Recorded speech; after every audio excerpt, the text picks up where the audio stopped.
Past players, past legends, past legends.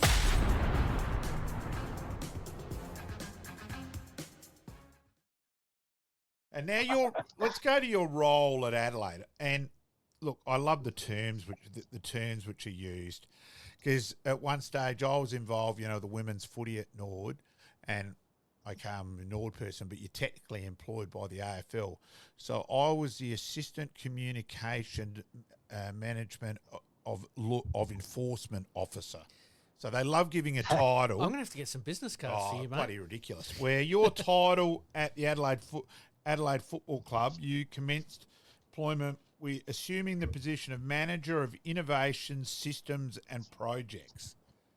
Now, what did that exactly entail then, Craig? Very good. So innovations was just looking outside the box for something that we could do that was innovative. And, salary cap, all the restrictions on teams, there's not much you can do to be the best. So if you've got, say, the best leadership program, or you've got a communications membership communications software or something. So I was investigating all sorts of things, and things that we take for granted now. I was investigating a ticketing transfer system using phones. Like now, that's all we do. Exchange of tickets for members if they couldn't go. So they, instead of taking your ticket to your mate's house, you could send it to them via a phone, which you can do now. Database systems for membership, GPS systems. We were investigating that back then, and now that's happens. Champion Data. Champion Data came on board. That was a big project. I ran that for, I think, in '98.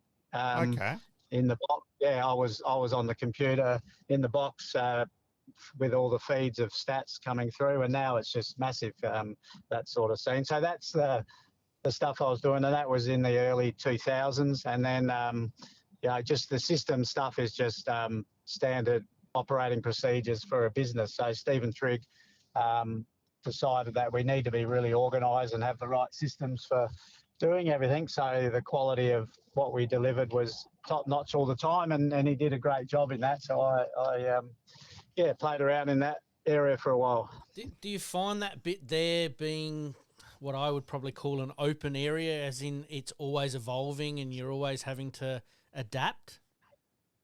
Oh, yeah, it's a constant review process, those sort of things, and that's what we implemented back then. We had about 12 or 13 areas that we thought were pretty important, and every month we'd review each one ongoing and tweak it and improve. So, and it's still, there's still that process in place at the club now.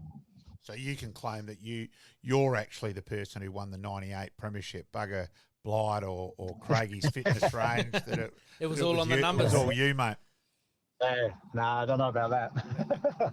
So reading further, you were studying a Master of Sports Administration, having already completed a Bachelor of Management stuff. So that basically almost your forerunner to what you're currently doing, setting you up in that regard to some extent. Yeah, it's a good way to, like, I was approached by a person quite a few years ago that said to me, if I want to get on in life, I need to probably do some study, and I took that advice and first did a marketing degree at UniSA, and then when I got to the Crows, there was a couple of guys there that were keen to do something, and Nick Takos and Steve Sanders, I got together with them and we did a MBA in sports management through Deakin Uni, and that was great. And even back then in the early 2000s, it was online, and that sort of, I guess you could say it set me up for roles in the sporting industry, even though probably didn't land any for the next 10 or so years after that. And so how long have you now been in the role with North Adelaide? Because you took over from, what were you doing before that, before you took over from Greg Edwards at North Adelaide, mate? Yeah, so after I left the Crows in 2013 and probably bounced around a little bit. I worked for the state government. I worked at Prince Alfred College. I worked for the City of Adelaide in sort of business development, marketing roles there. And my last stint was actually really good fun. It was down at City of Alexandrina down at Galway, working on a tourism project down there. And then the role at North Adelaide came up back in 2021, and thought I looked at it and I thought, oh, do I really want this? I was enjoying a quite peaceful drive down to Galway each day. But my kids actually talked me into it. They said, no, you got to give it a crack. It's you. It's, it suits you. And I put my hand up and thought, oh, well, we'll give it a go. And I've never looked back and really enjoying it. Yeah. It's a big role though now too, but it's probably evolved where you don't have that 3 month off at the end of the footy season. So now North Adelaide season's finished. You're heavily involved in finals in other competitions, trying to recruit. And also then with women's footy starts reasonably soon as well. So it's involved really now it is a 12-month whole bracket, whole circuit sort of thing. Oh, yeah, definitely. Yeah, someone said to me the other day, oh, you must be all right. You've got a bit of downtime and, you sort of don't want to be rude, but no. It's almost busier. Plenty going on. Almost busier at the end of the season than it is during the season. Well, it's a different busy. The thing that we don't do now is Saturday. Like, there's nothing on Saturday. Well, if you're not in the finals, our under 16s bowed out last week, so there's no weekend commitments now. So it's pretty much full board during the week, recruitment. I just did some work on partnerships and sponsorships today. We've got to tidy them up before next season, end of financial years, end of October. So there's a heap to do in the next couple of months, which is good.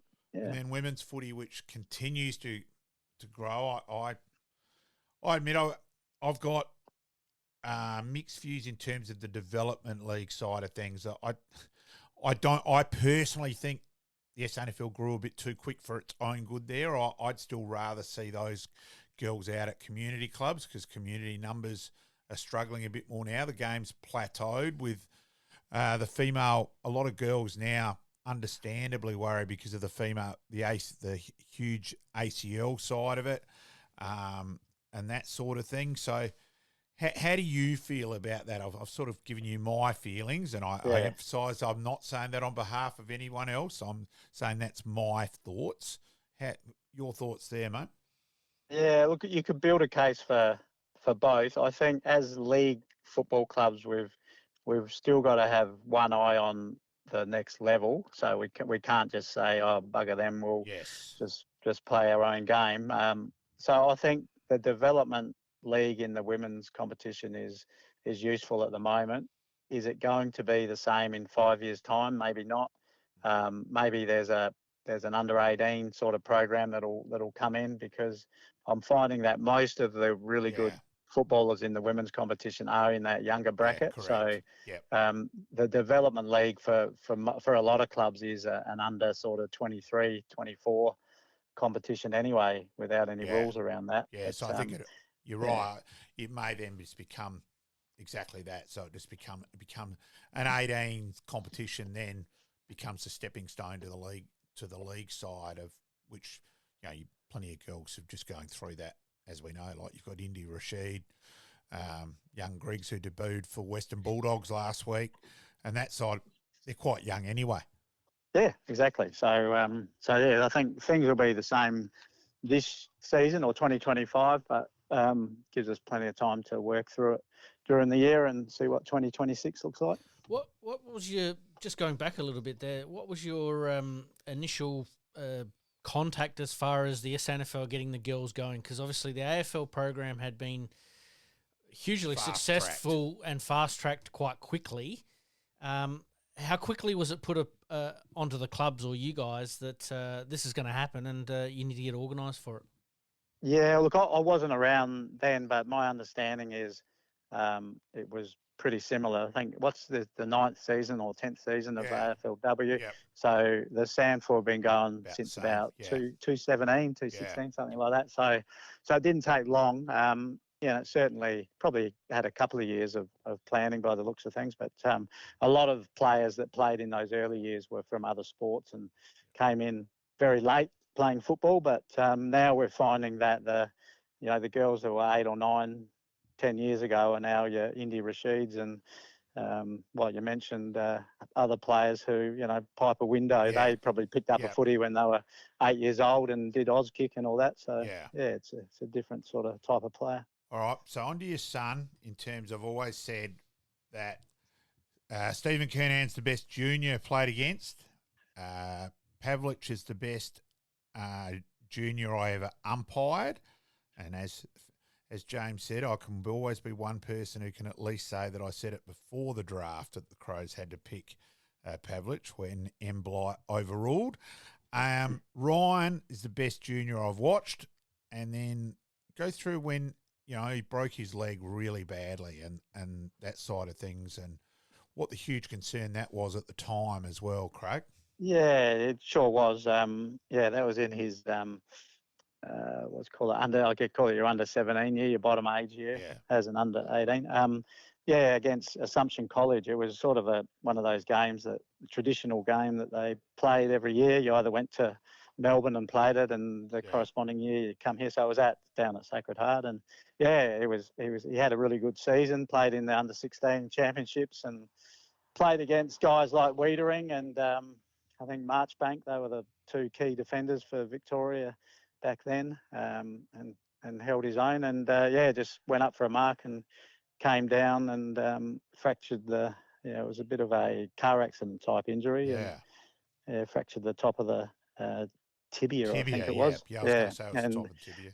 Yeah, so you sort of think all the ligaments were okay, but it was all bone fractures and bruising. And Matty Liptak put him back together and did a great job. But early reports where he'd probably be lucky to play football, get him walking and running was the main priority. So there was a period there where we thought, oh well, maybe that dream's over. But to his credit, he worked pretty hard and everything came together, and 150 odd games later, he's had a good run. Being that obviously you'd played at a reasonably high level, was he able to lean on you during that period? Oh yeah, look, I'm not really an interfering type parent, but certainly always there for advice and chipping in when required. But he was pretty diligent with his rehab, and I certainly helped him along the way there. We've spent many a time at the Marion Aquatic Centre working in the pool there, and he actually got access to the Crows Ultra G, the running machine that alters the gravity. So they were pretty helpful with that. But he was pretty good. He's a pretty self-motivated kid. I admit I may have had a crack at Em Rashudo the day after that draft that we hadn't picked Ryan, and they just said it's purely, he just was open. He said it's purely on the medical report. So, that's right. Yeah.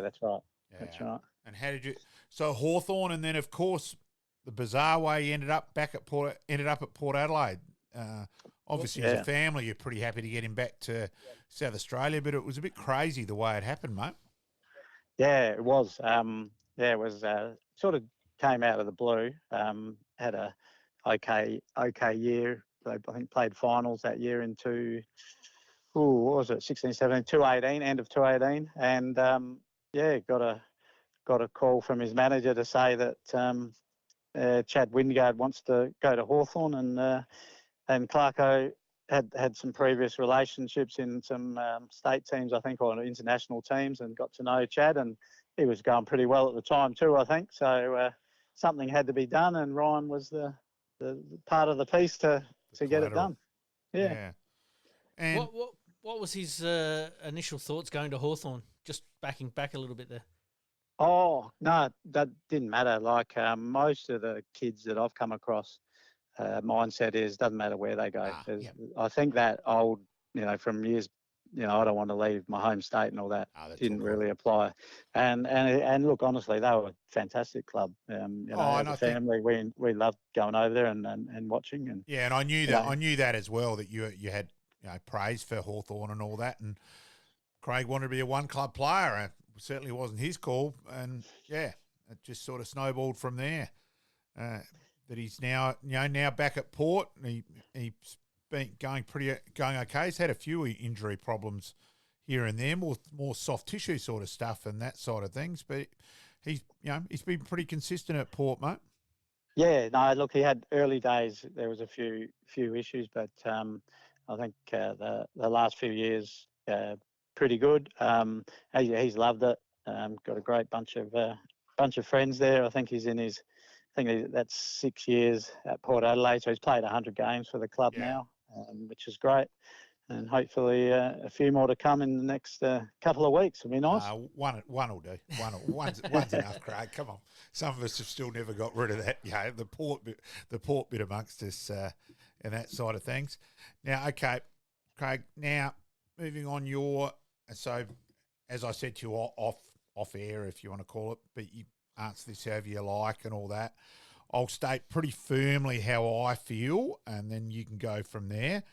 Now, as we know, David Koch came out and tried to basically blame the SANFL for where Port Magpies or Port Power Reserves have finished, which I just think was crazy.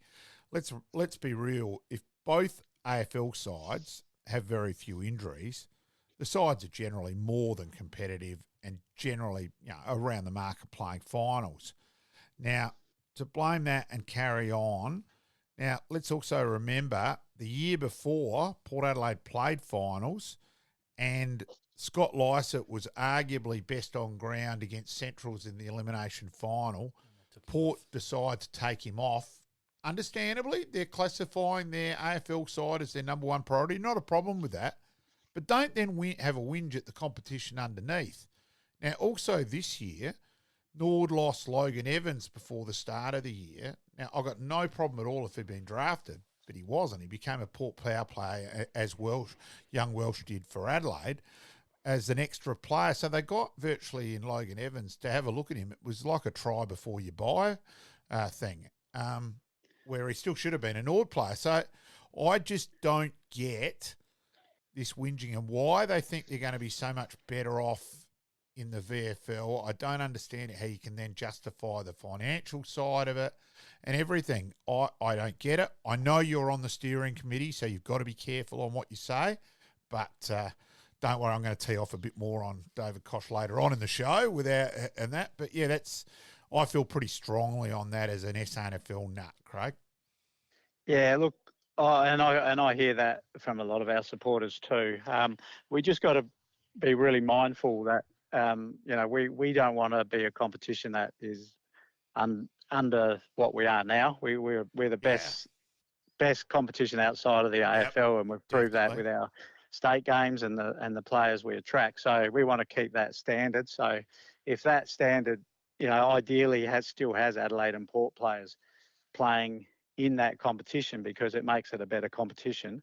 But where they get their players from and the concessions that they have is what we're trying to work through. So we want to make them competitive. They do have times throughout the year through injury and interstate trips, because they'll take players with them and they won't be able to play in the SANFL. So there's times when, as a SANFL club, if you play them at the right time, you might have a win. If you're playing at the wrong time, you might not. Lose. So that's the way it goes. That's pot luck. I think history tells you that they've had quite a few opportunities in finals. I think in 2022, when we were in the finals, we played them in a second semi, and they made a prelim that year, the Crows boys. So I don't think we have to do too much, but we really need confirmation from the AFL on their thoughts before we can really do anything. Because if the AFL came out and said there's going to be a reserves competition next year, well, that sort of changes things. But if they say, no, we're not interested for 5 years, we go, okay, well, we've got a 5-year plan. Let's have a look at some concessions to make them a little bit stronger, and that might be some more availability of players from interstate, because that'll make our competition better. Recirculating players from within South Australia is not going to make the competition better. No. So the concessions need to keep that in mind, and hopefully common sense will prevail. And presidents have often in certain clubs have said things a bit, maybe they're not informed as much as everyone else, perhaps. And it wasn't good. That's what happens. Yeah, but I won't get into that. Oh no, we might have been standing next to a Port person who wasn't happy what he said, as we know that day. So I just think it could have been done. Yeah, it was just crazy and it was just silly. Is the real possibility that this will happen within the next 3 to 5 years? Oh, he could, yeah. Yeah. Who knows? I just don't. No one really.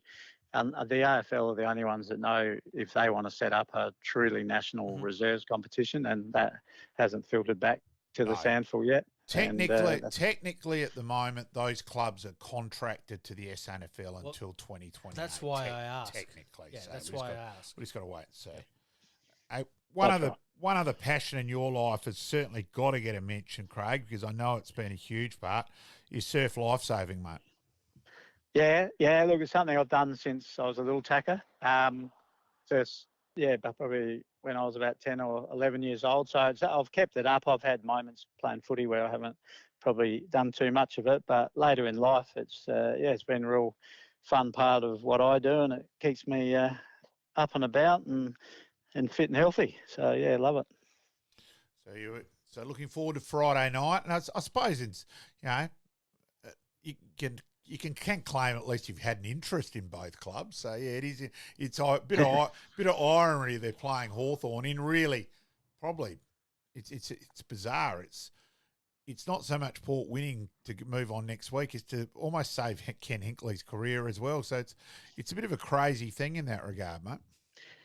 Look, it's a big game regardless. It's you finish second, give yourself the double chance in case you have a hiccup, which they did, and hopefully you get a reaction and you have a good win, and then who knows what can happen in prelims.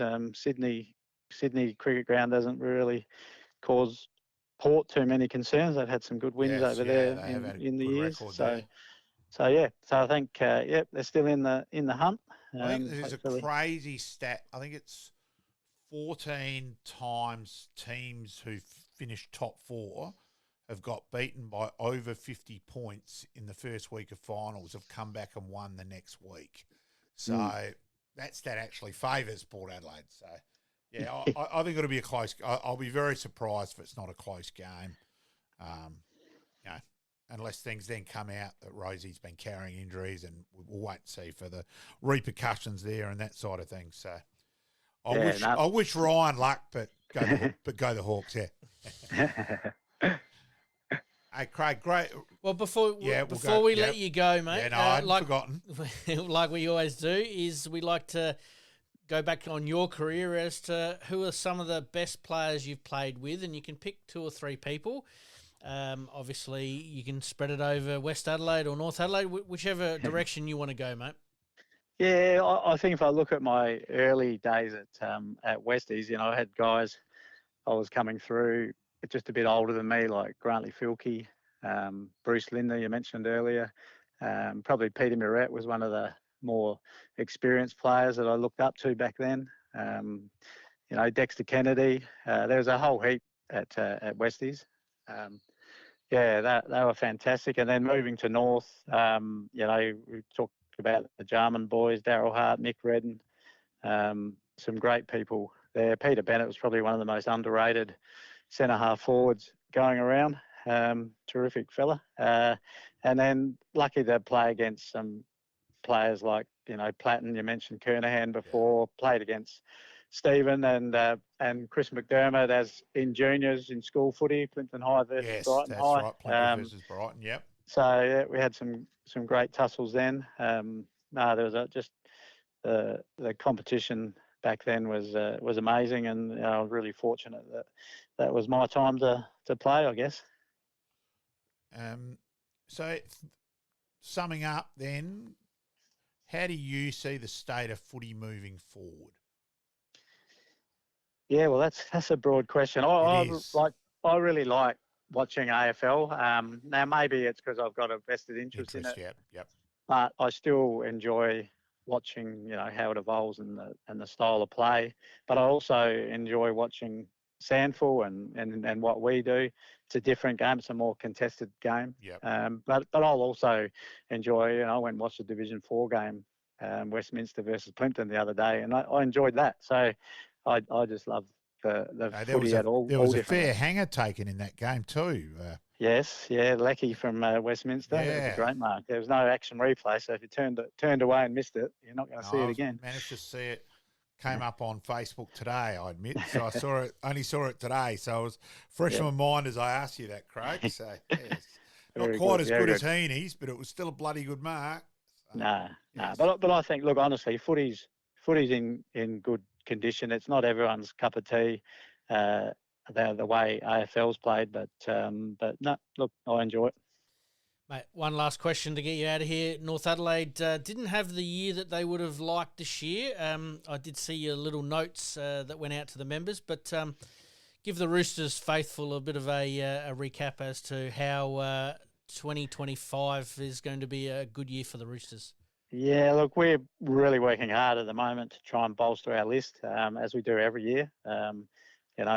Looking for the best players around. There's a couple of needs we could do with a few more inside mids. Ruckman are very rare at the moment. Be nice to pick up a Harry Boyd type player, but they're not always available. And well done to him and him and Snells for the McGarry last night. We're working really hard. Probably a few new assistant coaches coming in. Probably look at that. Generally, just make sure our process is just spot on. It's all very well to say, oh, no, we want to play finals next year. We've got to do all the things that lead into that, and part of that is the preparation and pre-season and training as hard as we can to be ready to go in 2025. And I admit I did follow a bit in the last minor round game of the year with young Angus Tully and Will Tasker debuting, so a bit of a connection there over the years. So I was following the Roosters a bit in that last game. I've got to be honest there, Craig. So, yeah, well done to those two. And I think Angus Tully's got a fair bit to work with. He's a bit unlucky this year with illness and injury and bloody wisdom teeth put him back and all sorts of stuff, because I think he's got a bit to work with, young Tales. Look, him and Will, Will finds the ball. Will Franco as well coming through, and then younger brother Ollie Franco will come up in the summer, and Hugh and Wisman played about 15 to 20 games. So we've got some really good 18, 19-year-olds coming through. That in the last game against Westies, we had 6 under-18s playing in the reserves. So. We really like the local talent that's coming through, but they'll take a while to develop, so we still need to bolster that with some more experienced heads. Sounds like you've got an exciting brigade coming through that the Roosters supporters can get excited about. So plenty more for the Grog squad to kick on, mate. Looking forward to that. Look, thanks for your time, thanks for having me, and thanks, Craig. Hopefully 225 is a good year for the Red and White. And hopefully 2024 is still a long way to go. A bit for the red and blue at this table talking to you at the moment, mate. So thanks, Craig. All right, fellas. Thank you very much, chatting. Thanks, Craig. Take care. Bye. Thanks, mate. Liking this podcast? Please like, rate, and subscribe.